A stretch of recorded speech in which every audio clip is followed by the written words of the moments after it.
Friends, मैंने देखा है कि बहुत से बच्चे ना चुप चुप रहते हैं। वो अपने उम्र के बच्चों के साथ हो सकता है कि थोड़ा बहुत अच्छे से इंटरेक्ट कर पाते हों, लेकिन वो अपने से छोटों के साथ या अपने से बड़ों के साथ बिल्कुल भी कंफर्टेबल फील नहीं करते और कोई बात नहीं कर पाते उन लोगों के साथ। अगर हाँ, और कुछ बच्चे तो मैंने इस तरह से देखे हैं जो घर में भी चुप चुप रहते हैं, अपने पेरेंट्स के साथ भी वो बात नहीं करते हैं। अगर इस तरह का है आपका बच्चा, तो आप पेरेंट्स ये बात समझ लीजिए कि इसके लिए आप ही 100% जिम्मेवार हो, क्योंकि इस चीज की शुरुआत ना घर पर ही होती है। आज इस वीडियो में इसके बारे में बात करेंगे, बट पहले ये बात देख लेते हैं कि अगर आपका बच्चा सोशल सर्कल में चुप चुप रहता है, तो क्या आपको लगता है कि ये ठीक बात है? क्या आप इससे ओके हो? मुझे लगता है कि कोई भी पेरेंट इस बात को नहीं मानेगा और कहेगा कि वो ओके नहीं है इस बात से, और ये वाला जो है बहुत नेगेटिव ट्रेट है बच्चे का। वो इसलिए क्योंकि अगर बच्चा आपका चुप चुप रहता है तो वो अपने व्यूज कभी एक्सप्रेस नहीं कर पाएगा। उससे क्या होगा, उसमें कॉन्फिडेंस की कमी आ जाएगी और वो आगे बढ़ने में, मतलब जब भी कोई ग्रुप में वो बैठेगा, कभी भी उसके व्यूज चाहे कितने भी बढ़िया हो, लेकिन वो जब एक्सप्रेस ही नहीं कर पाएगा तो उसके विचार जो उसके मन में दबकर रह जाएंगे और कॉन्फिडेंट वो बिल्कुल भी फील नहीं करेगा। आज की इस वीडियो में डिस्कस करते हैं कि अगर आपका बच्चा सोशली इंटरेक्ट नहीं करता है और चुप चुप रहता है, तो एज पेरेंट्स आपको क्या करना चाहिए। पहली बात तो ये, जैसे ही बच्चा बोलना सीखता है, मतलब वो अपने विचार प्रकट कर सकता है, अपने व्यूज दे सकता है, तभी से ही आप वन साइडेड कन्वर्सेशंस बंद कर दीजिए। मतलब ये कि सिर्फ बच्चे को ऑर्डर करना कि उसको ये करना है और ये नहीं करना है। आपको बच्चे का व्यू पॉइंट भी जानना चाहिए, उसे भी पूरी लिबर्टी दें घर में कि वो अपना व्यू पॉइंट जो है वो एक्सप्रेस कर पाए, उसके मन में क्या चल रहा है वो एक्सप्रेस कर पाए। और ये जरूरी नहीं है कि वो जो अपने व्यूज एक्सप्रेस कर रहा है वो आपको मानने ही मानने हैं। अगर आपको लगता है कि वो व्यूज ठीक नहीं है तो आप उसको बता सकते हो कि क्या क्यों उसके व्यू पॉइंट में आपको क्या गलत नजर आ रहा है, और फिर से आप उसको बता सकते हो कि उसको क्या करना चाहिए। और कभी भी इस तरह से बट उसके विचारों को दबाइए नहीं कि तुझे ये करना है और ये नहीं करना है। मतलब वन साइडेड कन्वर्सेशंस बंद कर दीजिए।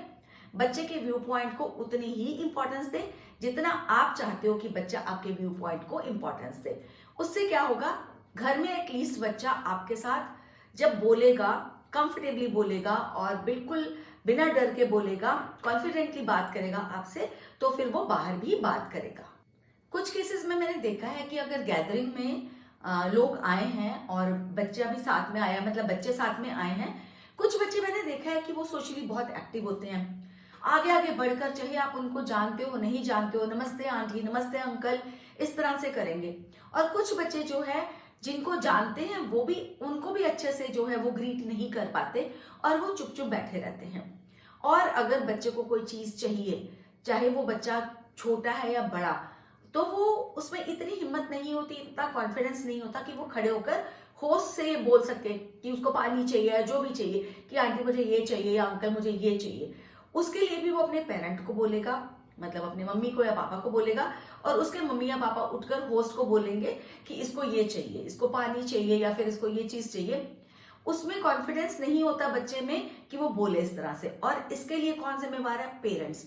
जैसे ही बच्चे को बोलना आ जाता है और आप सोशल गैदरिंग में जाते हो, कभी भी छोटी छोटी चीजों के लिए आप बच्चे के लिए ना बोले, बच्चों को बोले आप खुद आंटी से ले लो जाकर, बेटा आप अंकल से खुद ले लो, आंटी से खुद ले लो, जाओ उसको ये कह दो, या जो भी इस तरह की बातें आप खुद से ट्राई करें कि बच्चे को सोशल सर्कल में आप इन्वॉल्व करें, ताकि आपका बच्चा जो है उसकी सोशल एंड कम्युनिकेशन स्किल जो है वो बढ़िया हो जाए। और एक और चीज, जब भी बच्चे के पेरेंट्स जो हैं वो बच्चे की पेरेंट टीचर मीट में जाते हैं स्कूल में, तो बच्चे के ग्रेड्स जानने के लिए ही ज्यादा उत्सुक होते हैं, बट बच्चे के ग्रेड्स जानने के साथ साथ आप बच्चे की सोशल एंड कम्युनिकेशन स्किल के बारे में भी टीचर से बात करें कि आपका बच्चा इंटरेक्ट करता है या नहीं टीचर से, अच्छे से सवाल पूछता है या नहीं पूछता, और वो अपने पीयर ग्रुप के साथ कितना कंफर्टेबल फील करता है। अगर टीचर उसमें नेगेटिव रिप्लाई देती है तो आप टीचर से हेल्प मांग सकते हैं, आप टीचर को कह सकते हैं कि वो इस तरफ ध्यान दें, और फिर उसके बाद आप अपडेट भी लेते रहें टीचर से बार बार जब भी आप टीचर से मिलें, और बच्चे से भी इस बारे में जानते रहें और बच्चे को एनकरेज करते रहें कि वो बच्चा जो है क्लास में टीचर से पूछे, जब भी उसके मन में कोई सवाल आता है तो वो जरूर पूछे, और अपने पीयर ग्रुप के साथ भी वो एक्टिव रहे। आजकल वैसे बहुत कम बच्चे हैं जो चुप चुप रहते हैं, ज्यादातर बच्चे सोशली एक्टिव होते हैं, बट फिर भी कुछ बच्चे हैं जो देखने को कई बार मिल जाते हैं और उनको देखकर बहुत बुरा लगता है। आपका बच्चा सोशली कितना एक्टिव है, कमेंट सेक्शन में जरूर जरूर बताना, मुझे पढ़कर बहुत अच्छा लगेगा। कई पेरेंट्स को तो इस बात से कोई फर्क पड़ता ही नहीं है कि उनका बच्चा चुप चुप रहता है।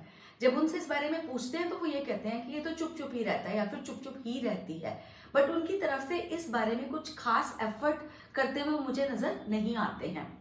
जब घर में कोई गेस्ट आते हैं तो जब पेरेंट्स बोलते हैं कि बेटा आप उनको पोएम सुनाओ या कोई भी एक्टिविटी करने के लिए बोलो, तो उसका मेन मोटिव ही यही होता है कि बच्चा पहले छोटी गैदरिंग को कॉन्फिडेंटली फेस करे और फिर उसके बाद वो बड़ी गैदरिंग को भी कॉन्फिडेंटली फेस कर लेता है।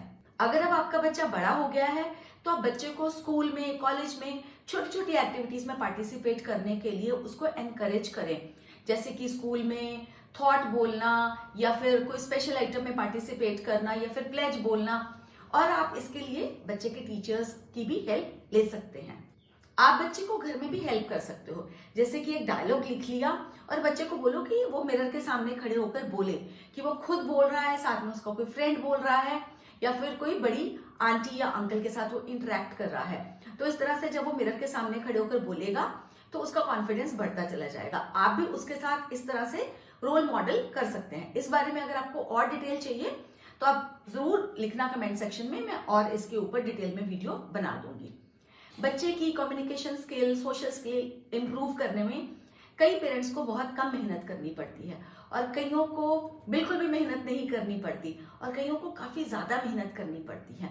बट जो भी सिचुएशन हो, बच्चे को सोशली एक्टिव बनाना पेरेंट्स का ही काम है, ताकि बच्चा सक्सेसफुली आगे बढ़ता चला जाए, अपने व्यूज को वो कॉन्फिडेंटली एक्सप्रेस कर पाए, सक्सेसफुल हो पाए और साथ ही वो खुश और सेटिस्फाइड भी रह पाए और अपनी लाइफ के इंपॉर्टेंट डिसीजंस जो हैं वो कॉन्फिडेंटली ले पाए। आज की वीडियो के लिए फ्रेंड्स इतना ही।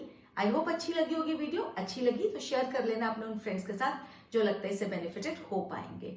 जल्दी ही मिलूंगी एक नई वीडियो के साथ, तब तक के लिए stay happy, stay healthy, stay blessed, take a very good care of yourselves. Bye bye.